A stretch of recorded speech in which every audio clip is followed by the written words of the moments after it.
Now this is the Indian FTR 1200 and it's the answer to the question of what you get when you mix a street naked, a scrambler and a 1200cc big bore classic American twin.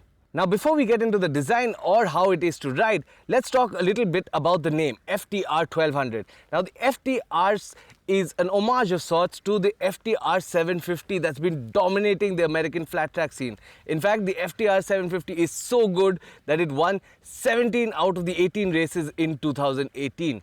In turn, the Indian FTR 1200 takes all the good bits from the FTR 750 and puts it in a more usable, ride every day kind of package, and that is the FTR 1200.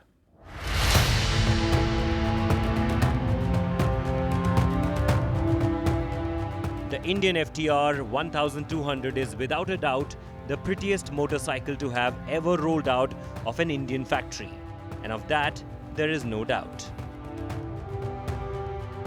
It's provocative and unique, and that's one of the things I really like about the FTR. Indian could have quite easily gone down the scrambler road, but instead decided to throw out the rule book and do something unique. The trellis frame and the rear swing arm right out of the FTR 750 are the first telltale signs of the FTR's intent. Scale back and the single-sided swing arm and the wheels sticking out from beyond the frame tell the rest of the story. The FTR 1200 though is a road bike. So once you're past the unique tank and seat, it gets things that makes it a better road bike.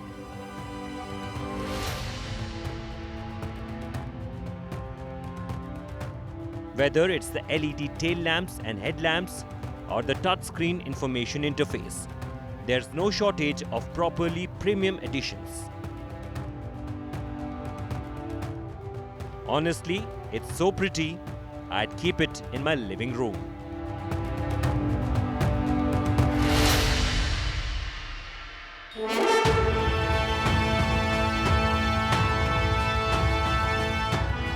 Now the FTR 1200 is no flat track racer, because honestly, as a concept for the road, a race bike would be absolutely unrideable.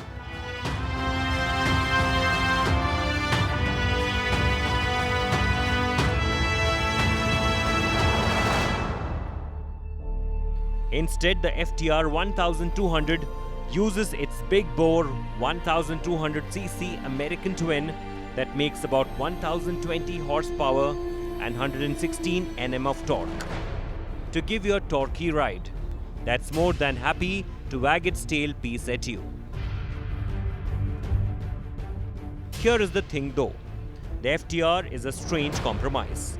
The long wheelbase means that it is a little sluggish around corners.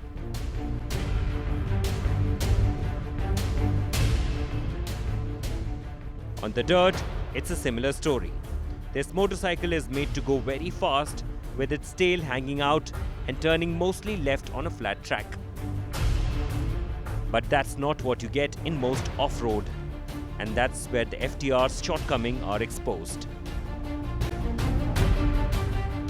The massive torque from the motor means that you can have a lot of fun, but it is fairly difficult to control.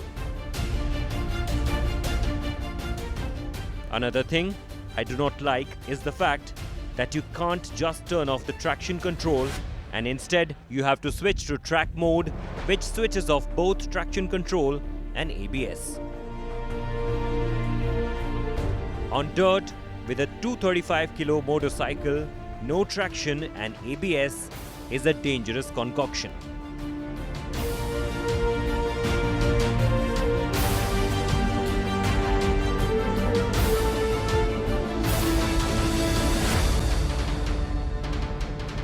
Now, after having spent the better part of today riding the Indian FTR 1200 both on the road and in the dirt, I can tell you this. It's not really a dirt bike and it's not really a street bike either.